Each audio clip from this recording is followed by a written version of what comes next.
is a crazy, hectic Wednesday. I hope you're enjoying it. This is another edition of MCL Construction's Client Conversations. I'm Travis Justice, and good to have you along on this Wednesday. We are located in Omaha, Nebraska. It's about 95, 96 degrees right now here and about 80% humidity, so I'm really happy to be inside our wonderful air-conditioned building. We got a great half hour coming up for you over the next 30 minutes. We're going to have a client conversation with Stacey Falk. She's the Executive Director of the Elkhorn Public Schools Foundation. But first, a little bit about MCL Construction. MCL Construction was founded in 1987. We're located in Omaha, Nebraska, and right now we have 140 employees. You know, we understand that for many businesses, navigating the entire construction process and knowing who to trust, well, that can be a bit overwhelming. And at MCL Construction, our people simplify the process by listening, executing, and continuing the relationship to build your vision. And if I can take a minute to brag just a little bit, we just got this the other day, which is recognition from the Nebraska Safety Council as being one of Nebraska's safest companies for 2 years in a row now. So that's really cool. We get this little trophy. I can put it up in our trophy case and celebrate that milestone. But it is safety so important when it comes to construction, as we'll talk about in future client conversations and more about MCL Construction. We want you to follow MCL Construction on social media. You can follow us right here on LinkedIn. Make sure to give us a like, share this with some of your friends. We're also on Facebook, Twitter, YouTube, Instagram, and I highly encourage you to visit our website at mclconstruction.com. Today's client conversation is with Stacey Falk. She's the Executive Director of the Elkhorn Public Schools Foundation. Just over 9 years at the foundation now. She's also a board member with the Nebraska Association of Public Schools Foundations, Memories for Kids, and Omaha Bridges Out of Poverty Steering Committee for Western Douglas County. And now she joins us live from her wonderful new office. Stacey, good to have you along on this. Hello. How are you, Travis? I'm really good. I'm trying to stay as cool as possible because it's warm outside. It definitely is. We're lucky to be inside our air conditioning today. Well, I guess, first of all, it's probably lucky for you to be back in the office. I mean, we're coming off the craziness that was COVID-19. The pandemic did a lot with the schools, which we'll get involved in, talk about with you. But how about just you getting your team back in the office and feeling comfortable being there again? It's been great. And in all actuality, because of the beautiful building you guys built us, we have been back for a while. We actually, the school shut down mid-March last year. And as we did, we all went home. But myself and my entire team, we came back May 1st of 2020. Oh, wow. So unlike a lot of businesses, but we have a lot of room in our building to social distance, Travis. So, and it's just hard. We all work so closely together. So we've been back for a long time, actually a year since it's June now. Back in the building, and we just practice masking and social distancing, and we found it to work. So, but it is definitely a blessing to have it behind us. It's interesting because I think we kind of followed the same model. We have a lot more employees, but we just moved into our headquarter building, and I don't know if it may be dumb luck, but everybody has an own individual office. So we were like, you know what? You've got a door, you can shut it. And if we need to be with one another, we can social distance and mask up. Everybody has every different model. And I'm not saying one was right, one was wrong. But I think we were a lot more productive as a team being together with that collaboration and creativeness. How about you? Yeah, and time will tell for a lot of different industries, but I'm 100% agreed. I mean, everybody has their own business model. But for me and the foundation team, we all kind of need to be under the same roof, if you will. We bounce ideas off each other. But, we all learned really quick. We had lanyards with our masks because if we went to the center copy room, we had to mask up. But as you mentioned, we have doors. And my philosophy was if we can stay away from each other, but yet meet in a meeting room 6 feet apart, we have our beautiful lower level that we can hang out in. So we even hosted last summer a board meeting down there because we could do the protocol of 6 feet apart. And it worked out well. But I know every business is different. I'm an in-person type leader, so it's worked out well. You mentioned parts of the building that you're using. We'll get to that a little bit later on. But let's talk about just this last year with schools, because you had a lot of times that students weren't even in schools. The difficulty of a nonprofit operating and raising money during that time. And and you are a nonprofit foundation for a public school system, which is serving school kids. Was that just a crazy year? It was a crazy year, and you had to literally rethink everything you did or that you were used to doing. Fundraisers, as every nonprofit across the metro would echo, we had to rethink how we did those. Do we do a hybrid event? Do we do just solely social media, online type, which we ended up doing? It was super difficult. You also had needs within the school district that you had never seen before. Students that needed internet connections, that families that didn't have internet capabilities, that the foundation stepped in. But overall, we were super lucky and blessed that school started last August. And fortunately, we went every day. God bless our teachers and our administration, but it was as normal as a year as you could hope for, I guess, under all the circumstances. All our activities went off as planned. And from a fundraising perspective, we did a golf tournament last July, which was probably, I think it was the first one Champions had done in the COVID world. And it went off fine. We had the plexi, dividers. A lot of people chose not to use them. But we did do an in-person golf event last year. And then our big auction, though, was all virtual, which was a little different. We had people sitting at football games, bidding on things, and at band concerts. So we had to rethink some things. But I will tell you, one thing I can take from COVID, though, is that some of the things that we tweaked, our fundraisers, we will do going forward. Sometimes it's good. I think not that you get in a rut, but you get very comfortable on how you do things, whether you're a nonprofit or not. And it really made us kind of come together and go, how can we accomplish this, but make it look different? And most importantly, be safe. And so there's some things like our scholarship ceremony, we had to change it for protocols. We always sat at tables. This year, we put the parents up in the bleachers 6 feet apart, and we'll probably do that going forward. So I guess some positive things have come out of this. We've rethought the whole process and changed some things, and we'll continue that going forward. So we'll see. It's funny you say that because it's an interesting time when there's a paradigm shift, right? And it's a time for people to get creative, and through the difficulty, some new brilliant ideas can come out of the challenges we faced. Exactly. And like our golf tournament is another example. And I laugh because I'm like, they don't want to hear me at the end of a hot day going on and on and on. But we could not meet afterwards, right? For the awards ceremony, who won the golf tournament and who's been, the closest to the pin, which we always did, and sat down and had a big dinner and raffled off the prize and that. Well, last year we did a to-go meal where the golfers just grabbed their food and went. And you cannot believe the positive remarks I got afterwards, like, we need to do this every year, which was kind of like, Stacey, we don't want to hear you going on and on and on. But so this year we just had our golf tournament last week, Travis, and we did not do the program at the end. And they love it. Our guests love it. They're hot, they're tired, they want to go home. So to your point, we reevaluated and then you change things. But it's fun. It's funny you say that about the golf tournament because you're so right. If you play 4 or 5 hours in a scramble, you want to get out there. And there's a couple things I've learned too, is that when it comes to a golf tournament, basically if you're going to have somebody charge money on every hole, if you have an option to pay for all that up front, they like that a lot more, so they don't have to give cash on the golf course. Because eventually you run out, you're like, I've got to pay for everybody. But sorry, I can't help you. Yeah, and we do that. We do that. We allow you to buy it up front so you don't get hit up on every hole. But it was just last week. It goes to support our classroom grants program. And it was fun. But there was a little COVID tweaking there. I'm like, I guess they don't want to hear me talk. So, hey, that's fine. You guys, everybody drive safe. And so that's just one example that I know many nonprofits and just business in general have to look at. But let's take a look at the mission and vision statement for the foundation. And that is the Elkhorn Public Schools Foundation promotes student achievement and the unity of our community and its public schools by encouraging, supporting, and recognizing excellence in innovative education, quality school programs, and civic involvement. Simply put, your mission can be summed up in 3 words. It's encouragement, involvement, and achievement. I think there may be some people surprised that a public school has a foundation. Yeah.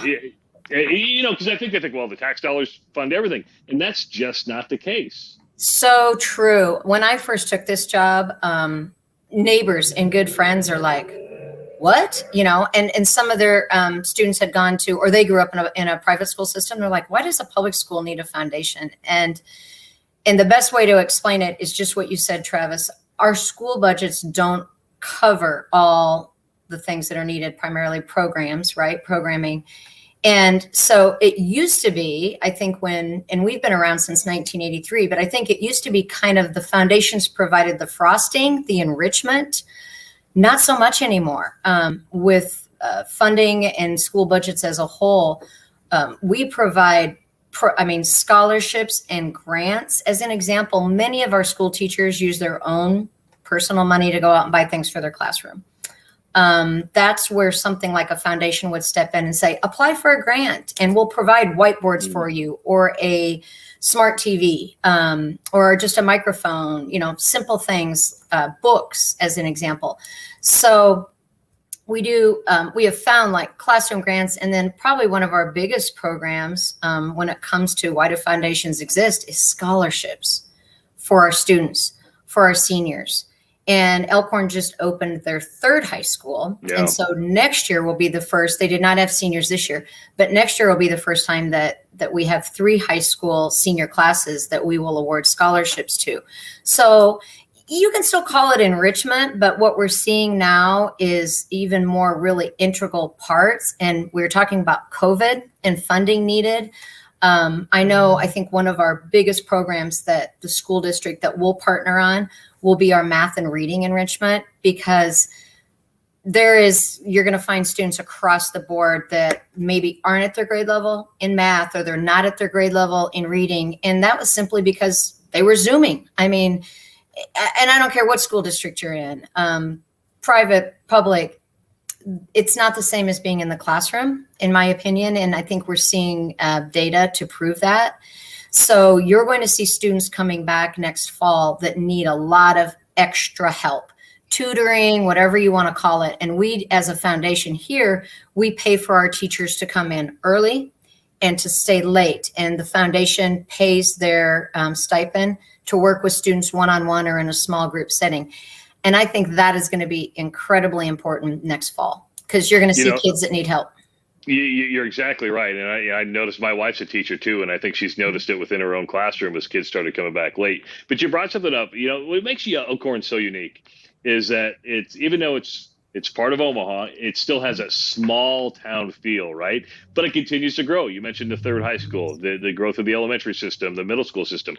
But that also stretches what you need to do, right? It's like the more people there are, the more students there are, the more teachers there are, the more funding you have to come up with. Absolutely.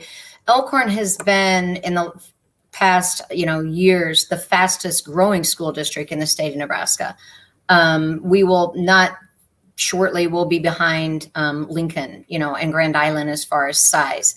So with that comes need, like you said, increased need. And we've seen that. We also fund a Kids in Need program for everything from funding lunch accounts to medication, you name it. In the foundation, we're here for all our buildings.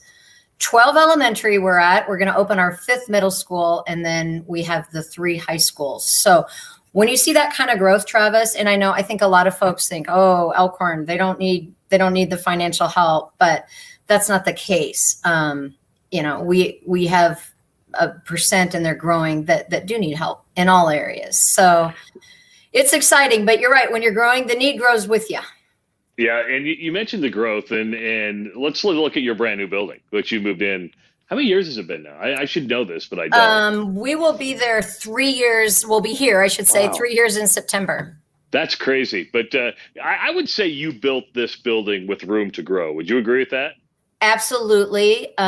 Since the proof is there, our school district is growing, the needs grow, therefore the foundation's performance needs to grow, which usually equals hiring staff, Travis. So along with MCL and our architects, we really try to lay a footprint with breakout rooms that could easily be converted into office space if needed.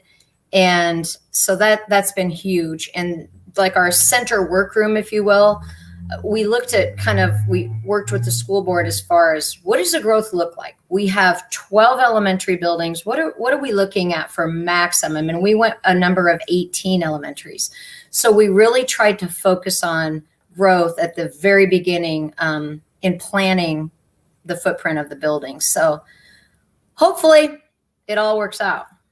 You know, one of the rooms I like, and I want to showcase this room right here. This is the community room downstairs. And this is what I liked about your vision, is because upstairs is the office space and stuff. But this room is, you know, you've got a kitchen in here. You've got really nice bathrooms down here. This is for the community, correct? That is correct. Absolutely. And we really, the first year we moved in, we were a little caught off guard as how quickly the demand would be. And interestingly enough, you know, word gets out, they see your beautiful space. And many times we would hear from banquets for like sporting events that were typically held in the high school, but a lot of times it's hard to get a space in the high school. High school buildings are used for so many different events. So when we first moved in, we really had a lot of use from the tennis team wanting to do their end of the year school banquet, the basketball team, you know, the golf team. And that we were like, wow. And then word spreads quickly, but it is used for so many things. Primarily graduations in the spring. We only allow reservations for a year. It's booked up now for May and most of June next year. People love it.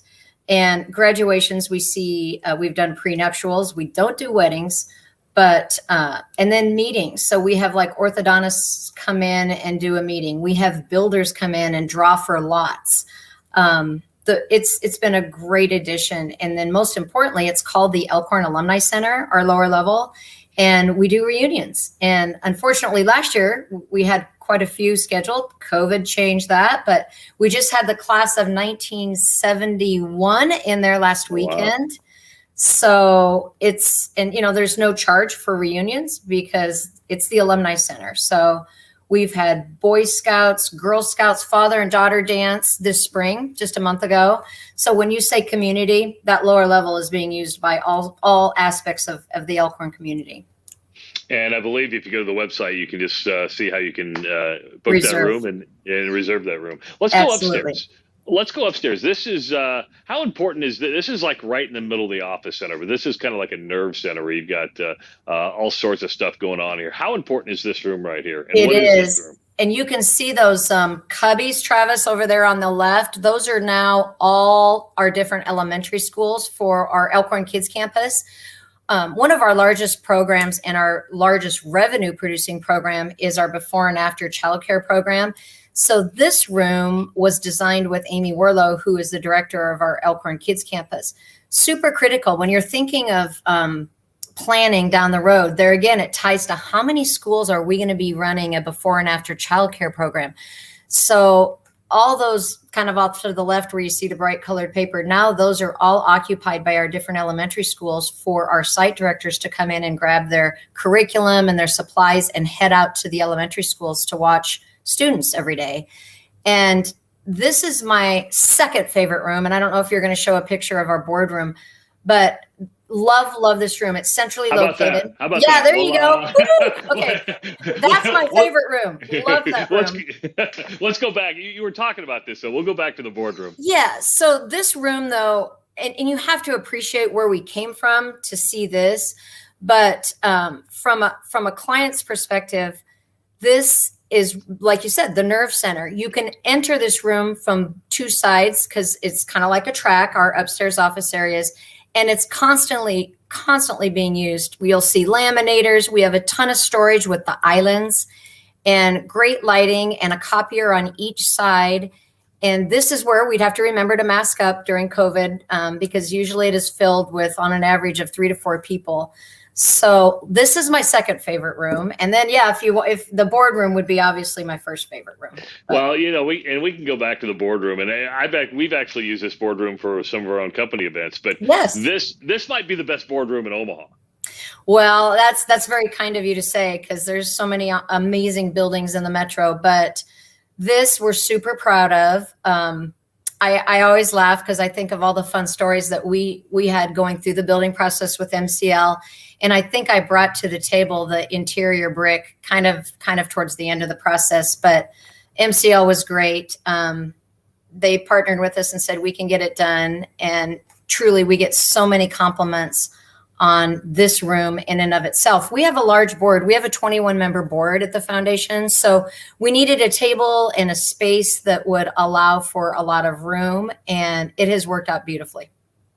As in the introduction, I mentioned just kind of a brief thing about MCL Construction, and I don't want this conversation to be about us by any means, but we say, we listen, we plan, and we execute. When it came to your building, did we simplify that process for you? Because you did this alone. You didn't have much help on the backside. And we did not. We say we listen, we plan, and we execute to simplify that process. Did we do that for you? Oh, above and beyond. And I say that wholeheartedly. Yeah, it was myself and Amy Warlow. We were really from day one in meeting with MCL and the architects, Ken Hahn, just a kind of us two. And we'd report back to the board, not even really that much. We're like, we got it under control, but truly would not have been as successful as venture as it was without the key, the listening piece.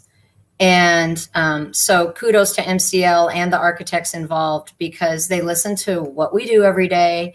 What does your growth look like? What is important to you? Now, I did lose out. I wanted like a barn door down in the basement, and I got outvoted on that. And thank goodness. So for your MCL team and the architects and Amy, who were like, we don't want that. But in that, joking aside, no, you listened and then just made sure that you came through with what we were wanting. And then you checked with us throughout the whole process too. Like, is this what you're thinking? And so, no, great. Absolutely great partnership. So you've been at the foundation 9+ years now. You were at Union Pacific beforehand. What's it like going from mega corporation to small foundation? Different. When I came to the nonprofit world, because as you know, Union Pacific is definitely for profit. It was a big change. I said my first year, my husband and kids, like I was so tired every night. It was just like a blur to me, because nonprofits are just so different. You have a large board. Nothing happens quickly. We're in a for-profit or privately owned company. The owner, the CEO, boom, leadership team, this is what we're going to do.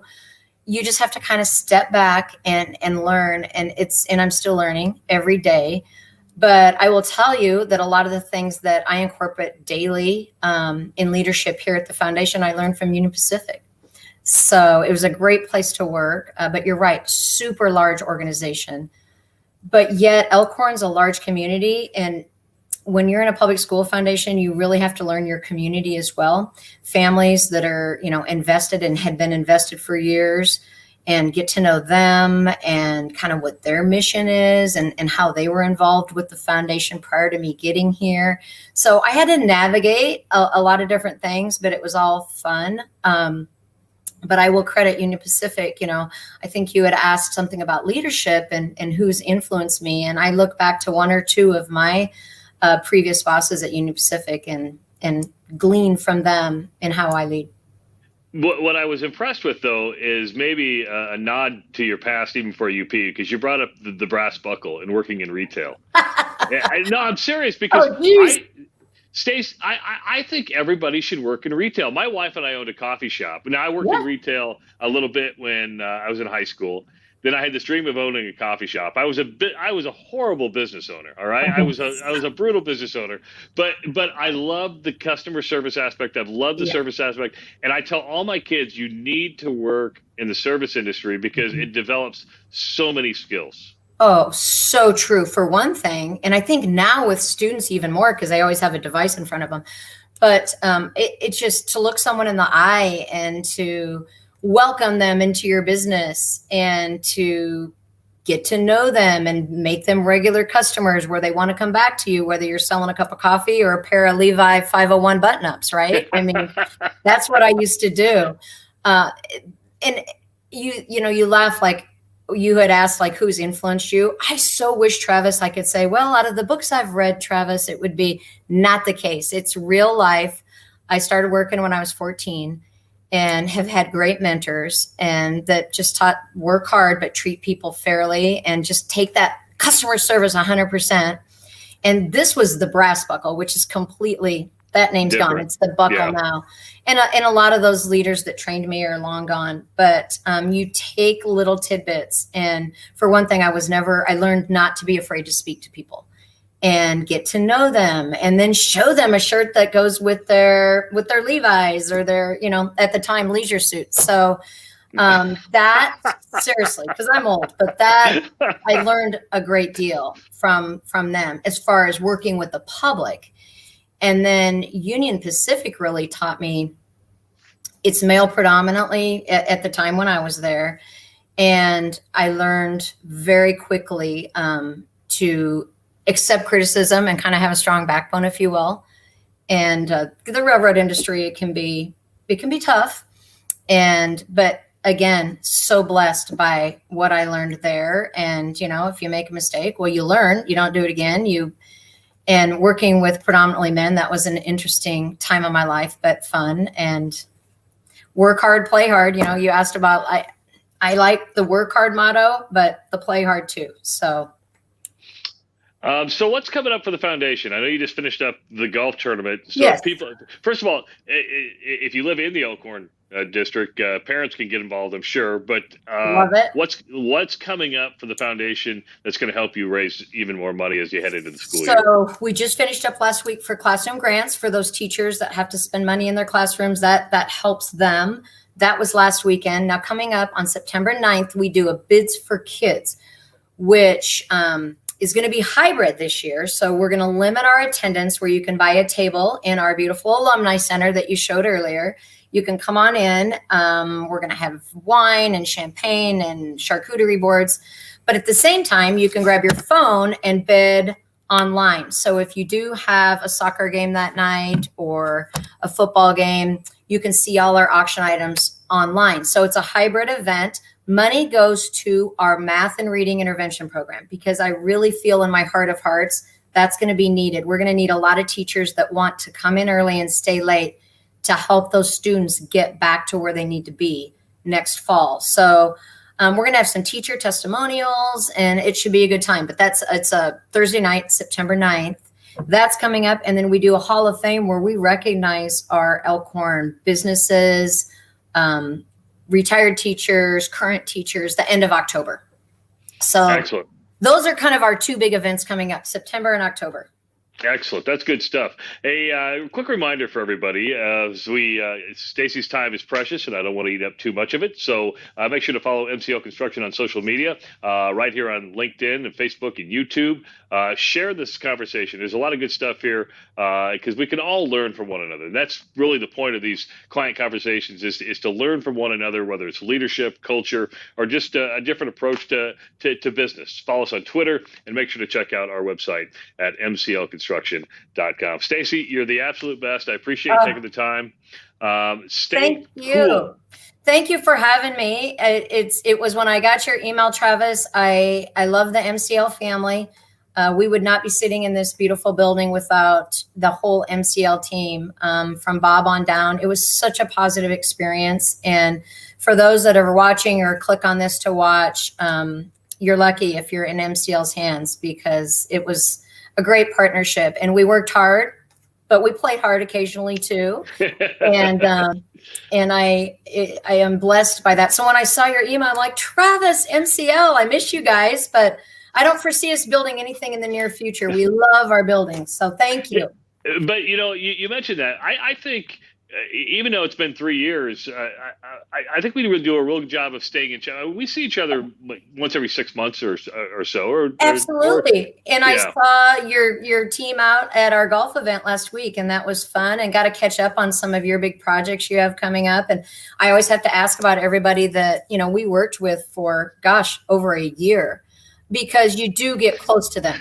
Yep. And that's what I was going to say. You do form relationships with the people you see day in and day out, don't you? Absolutely. I said, I don't know that I would build a house again, but I would build an office again if I could work with MCL. And I'm not blowing smoke here. You guys were awesome. Awesome. You are too kind. Stacey Falk, Oh. we appreciate the time. Make sure to have a great weekend and best of luck moving forward. I appreciate it. Thank you. Have a great, safe summer, Travis.